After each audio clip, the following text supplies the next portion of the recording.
All right, well, happy Saturday morning to you all. Murphy's Law has struck again. Oh, I don't know if you can see my breath. The weather has changed very much for the worse. We battled 35 mile an hour steady winds last night with gusts way over 45.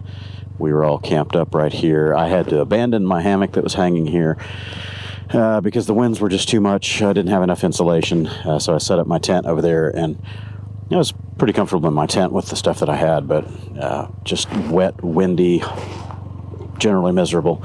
And the forecast for tomorrow is not very pretty. Apparently there's another cold front that's blowing through.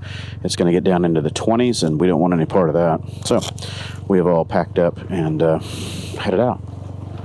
We're going to head south. We're going to go into Louisiana instead and see what we can find. Nick had to break off from the group, and he decided to head back because he did not have enough warm gear to weather another freezing night.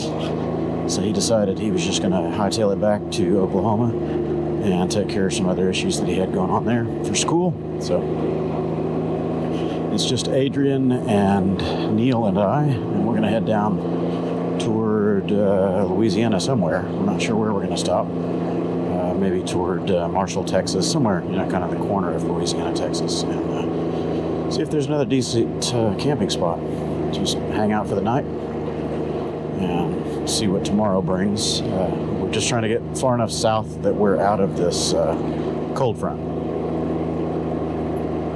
And I think we'll be good. Yeah, I hear the guys. I'm back on intercom now. They're waiting for me up here. I had to swap my camera battery.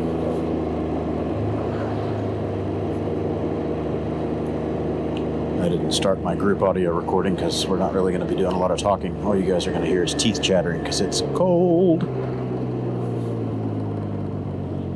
You're going, you're going, you're going.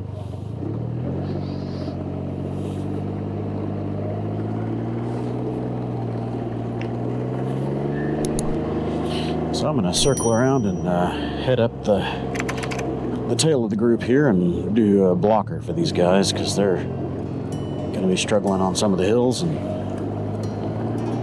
I don't even know what the route is. I'm just going to follow. We got 2 days to figure out what we're doing, so there's no agenda. The only order of business is get out of the cold before it gets colder.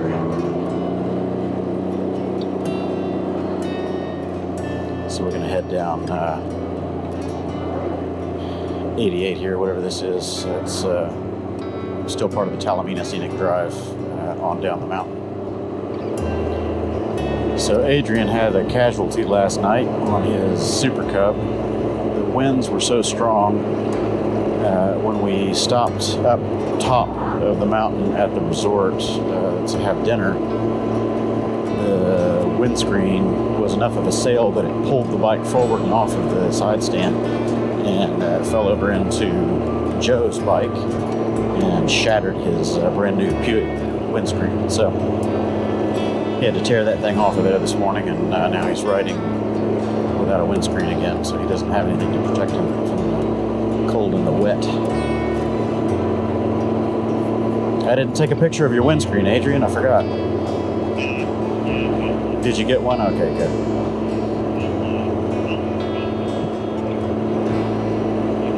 Sweet. So he's going to order another one to replace it. He liked that Pug that he had on there. It was the tall touring screen. It looked good. It looked like it was blocking a lot of wind. And catching a lot of wind, too, apparently. It was a sail. It took off with the bike there, at least for a few feet. It was windy last night.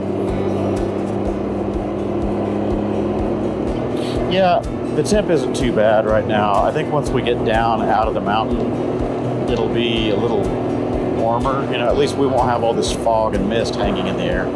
So.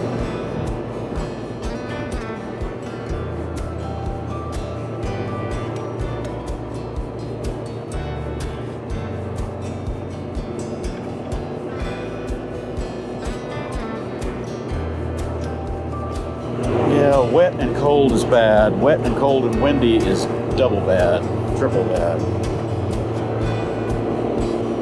Well, we are definitely the motley crew cruising here. Got a Zuma 125 with a trailer, a Super Cub that's loaded down doing its traditional hauling duties, and a Ryker that's way overloaded on the back. There is nothing in common with this trio. Nothing but craziness and willingness to get out and do stupid shit. Yeah, I'm actually pretty comfortable temperature-wise. I'm not doing bad at all. But I've got a big-ass barn door in front of me, so.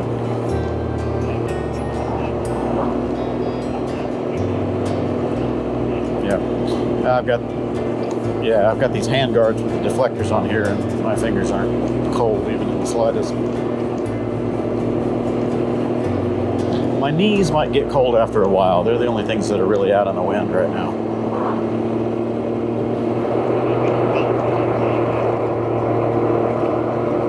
No. The crankcase on that bike doesn't get hot enough to melt anything.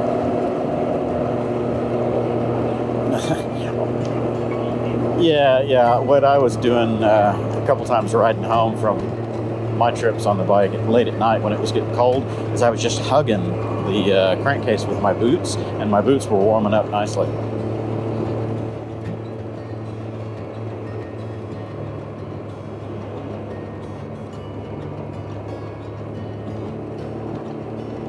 Hell, when we were young and used to go out doing our adventure rides and just going everywhere on our little enduro bikes, even our three-wheelers and four-wheelers, we would get cans of soup or ravioli or beanie weenies or whatever, and we would strap them to our mufflers and just let that heat it up. Occasionally we had a few cans explode, but it's pretty rare. Get to where you're going and let it sit there for a minute. Crack it open with a can opener or a knife or whatever we had. We did it with baked potatoes and hobo dinners a few times. It worked pretty well. For the hobo dinners, we would strap them a little further up on the exhaust. We wouldn't get it right off the header because that was too hot and it would scorch stuff. Hobo dinner. You grab fatty ground beef, like 80%, 20% fat. Dice up some potatoes, onions, carrots, basically stew without the liquid. And you throw a little olive oil and salt and pepper in there, and you put it all in. We would do 4 layers of heavy-duty aluminum foil. And you just make a pocket out of it. They're called hobo pockets or hobo meals, whatever. And traditionally, you just set them on a campfire or down in a bed of coals and let them slow cook for 30 minutes or whatever. But we would put them near the motor or on the exhaust. Generally, we wouldn't put them on the header because that's too hot. And you just let them cook for like an hour or so and get where you're going. You pull them off, you're ready to eat. It's great. Yeah. And no fire needed. You're already using it.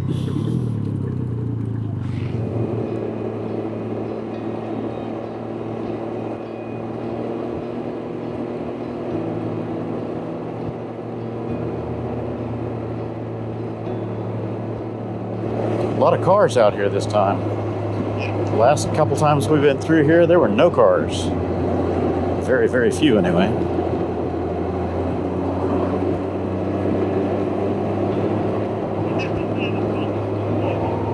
Yeah, the downside of it here is definitely the twistier side. Going up, not so much. The beginning of it coming back there off of, the Talamina side is a little bit twisty, but nothing like this. This is the busy part of it. And this part is fun going up and down, but going up on small bikes is not so much fun. Down is good.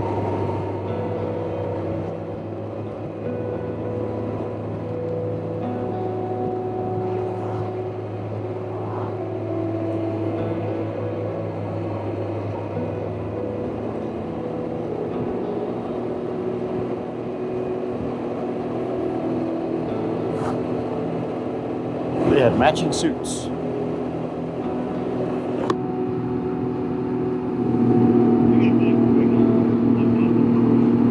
Okay.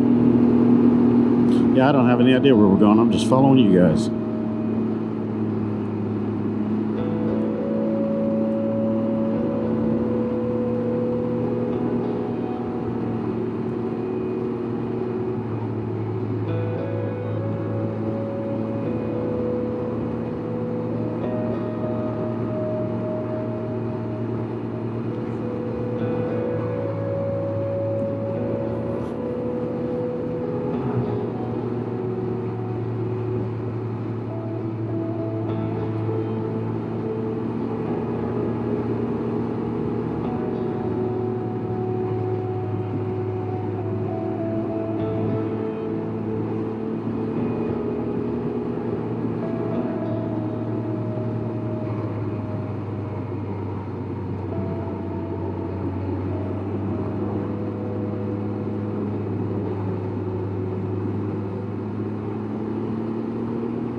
You got some video cameras out here doing some professional recording. Wonder what that is.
what is it that we're heading toward? It's not DeQueen. Where are we going?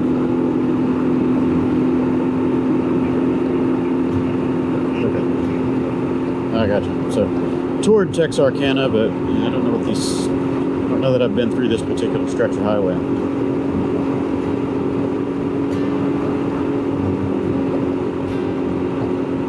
Gotcha. 71.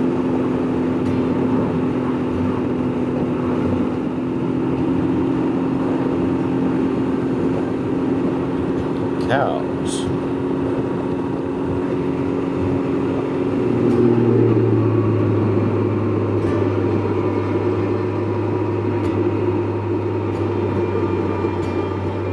Butt hurting already?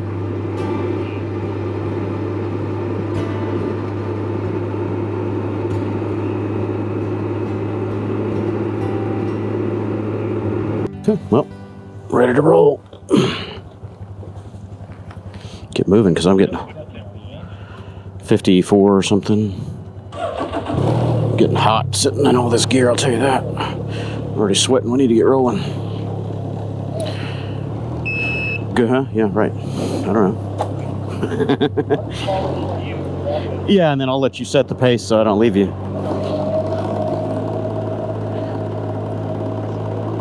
It says head north toward Links Drive, whatever that is. Okay, well, we are headed out of Texarkana this morning. The weather is kind of dreary and not terribly cold. It's humid and it's been misty off and on this morning, but we're just going to make it back to Houston, try to beat this cold front that's coming in later today. We don't want to be up here when it's near freezing. It's not going to be any good. Apparently Houston is pretty warm, so we're just going to take the side highways and get back into Houston. Probably be in around 5 o'clock. It's 10 a.m. right now. We're looking at about 5 hours and change, not including the fuel stops.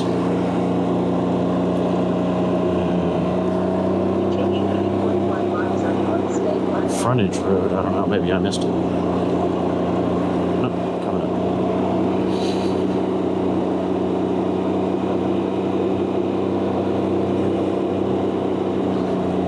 Listening to multiple GPSs telling me where to go here. So yeah, we're just going to jump on the highways for a little bit here, and hopefully it'll route us off of the really fast stuff and just take the back roads at about 60 miles an hour.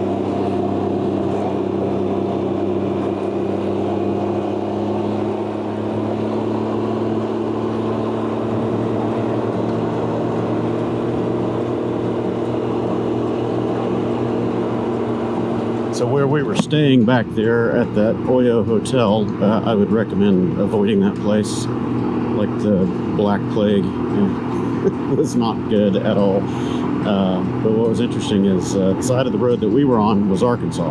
Across the street at the Waffle House where we had breakfast is Texas. Interesting. Texarkana, USA.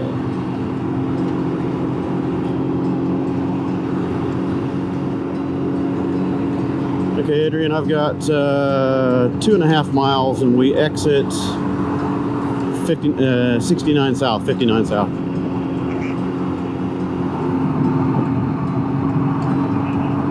Okay, sounds good. All right, well, watch your 6 because I'm not blocking for the back of you anymore. Yeah, get down off the major road, so. Okay, buddy, it was fun. I'll touch base with you in a couple days. Bye.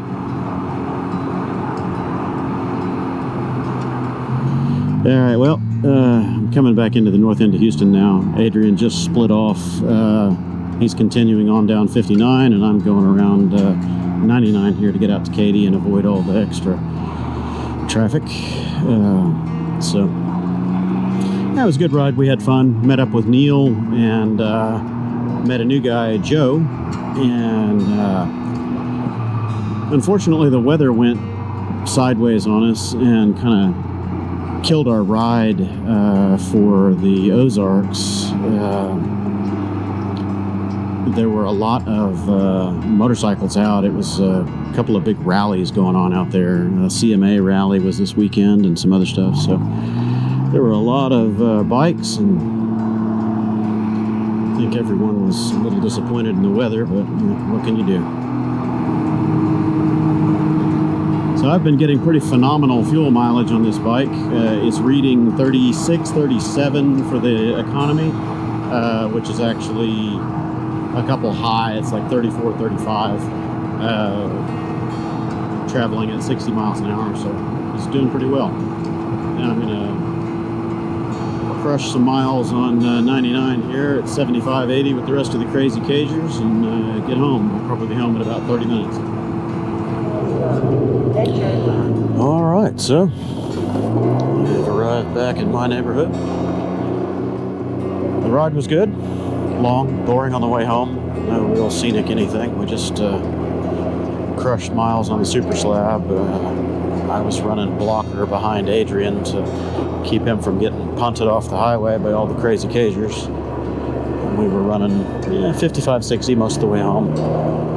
He was tapped out on the little Cub, giving it everything it had, and I was getting the best fuel economy I've ever seen out of this because I never run this thing at 55 to 60 miles an hour, but it was doing all right. He was doing pretty poor on his fuel economy, and we don't really know why, other than just wide open, but he said he was averaging somewhere in the high 80s, which is lower than we got on our last Super Cub trip when we were wringing their necks. So I don't know. I'll have to check back with him and verify that, but he was minus his windscreen on the return trip because of the fall over or tip over damage, and then he's got a lot more stuff on the back of the bike now, and maybe that's reducing his aerodynamics, but anyway. So we are